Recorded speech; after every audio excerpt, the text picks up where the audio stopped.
యేసుక్రీస్తు నామములో అందరికీ శుభములు తెలియజేస్తున్నాను. మనం ఇప్పుడు హోలీ ల్యాండ్ టూర్ యొక్క భాగంగా ఐగుప్తులో యేసు ప్రభు నాసరేతు నుండి వచ్చి 2 సంవత్సరాల పాటు ఐగుప్తులో ఉన్న ఈ యొక్క స్థలానికి మనం వచ్చాం.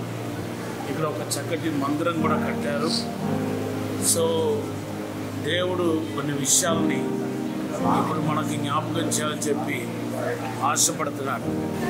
మత్తయి సువార్త 2:13-23 వచనాలు మనం చదివితే, నాసరేతు నుండి ఆయన ఐగుప్తుకు నేను పిలిచాను అని ప్రవచన నెరవేర్పు కోసం యేసు ప్రభు నాసరేతు నుండి ఐగుప్తుకు తీసుకొని రాబడ్డాడని మనం చెప్పవచ్చు. హోషేయ గ్రంథం 11వ అధ్యాయం 1వ వచనంలో ఆయన నాసరేతు నుండి ఐగుప్తుకు తీసుకొని రాబడ్డాడని రాయబడింది. అంటే father God is always concern about the prophecy.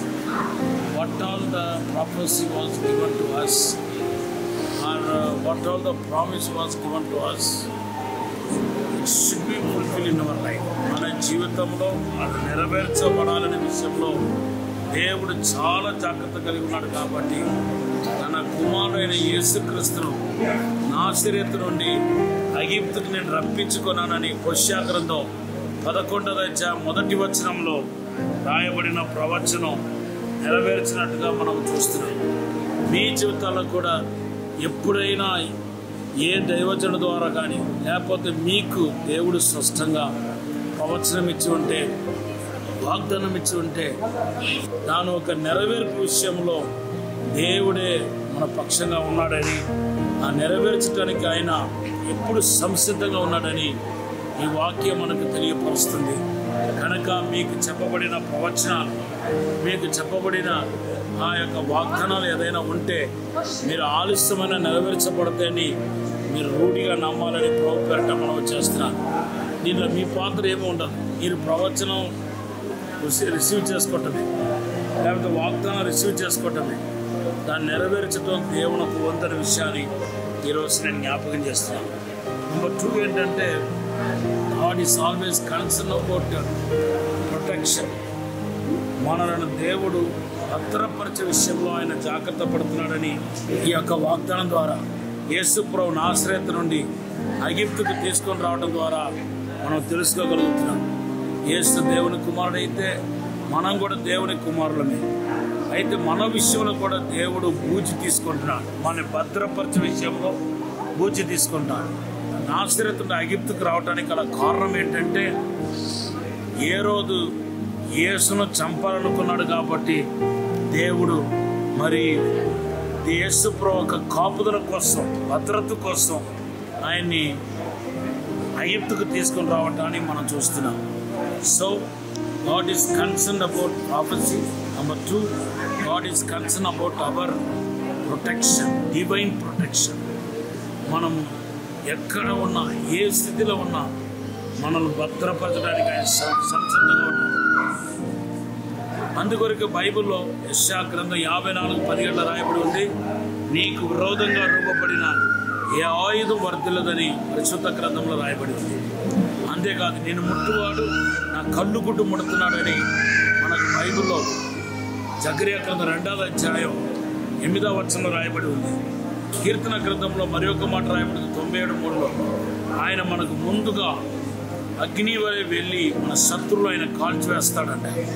నిర్గమకాండ 13:22లో మనం చూస్తే మరి ఇశ్రాయేలు ప్రజలు కాపాడటానికి కోసం 40 సంవత్సరాలు వరకు ప్రత్యేకమైన కాపుదల కోసం మరి పగటి వేళలో మేఘం స్తంభంగాను, రాత్రి వేళలో అగ్ని స్తంభంగాను ఉండటాన్ని మనం చూస్తున్నాం.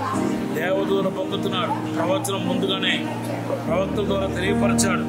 తర్వాత మరి దర్శనం ఇచ్చాడు, కళల ద్వారా మాట్లాడాడు. ఇవన్నిటి కారణం ఏంటంటే, ఇవన్నీ మనకు తెలియపరిచే సత్యం ఏంటంటే, God is concerned about our protection. Number 3, God is concerned about our provisions. దేవుడు మన భద్రపరిచే విషయంలో మాత్రం కాదు, మనకు కావాల్సిన సమస్తాన్ని సమకూర్చే విషయంలో దేవుడు చాలా శ్రద్ధ కలిగి ఉన్నాడని నేను మీకు చెప్పగలుగుతాను. యేసు ప్రభు నాసరేతు నుండి ఐగుప్తుకు ప్రయాణమై వెళ్ళాలి, ఇక్కడ ఒక కొద్ది కాలం ఇక్కడ ఉండాలి. ఇప్పటికిప్పుడే మరి యోసేపుకి ఎటువంటి ఉద్యోగం దొరకదు, పోషణ కష్టం అవుతుందని ముందుగానే దేవుడు ఎరిగి జ్ఞానులను పంపించాడు. జ్ఞానులు ఉట్టి చేతులతో రాలేదు. మత్తయి సువార్త 2:10-11 రాయబడి ఉంది. వెండి బంగారముతో మరి ఏం చేస్తారంటే మరి యేసు ప్రభువును మరి కలుసుకున్నారు. ఆ వెండి బంగారం కొద్దిగా కాదు, 2 సంవత్సరాలు 10 సంవత్సరాలకు సరిపడంత వెండి బంగారాన్ని తీసుకొచ్చి మరియా చేతిలో పెట్టారు, యోసేపు చేతిలో పెట్టారు. ఇంకా చాలండి, వాళ్ళ ప్రయాణానికి నాసరేతు నుండి ఐగుప్తుకు రావటానికి ప్రయాణానికి సరిపోయింది. ఇక్కడ ఎన్ని సంవత్సరాలు అద్దెకి ఇల్లు తీసుకుని ఉన్నారో, పోషించబడ్డారో, అన్ని నెలలు అన్ని సంవత్సరాలు పోషించబడటానికి ఆ వెండి బంగారం సరిపోయింది. కాబట్టి దేవుడు God is concern about our provisions.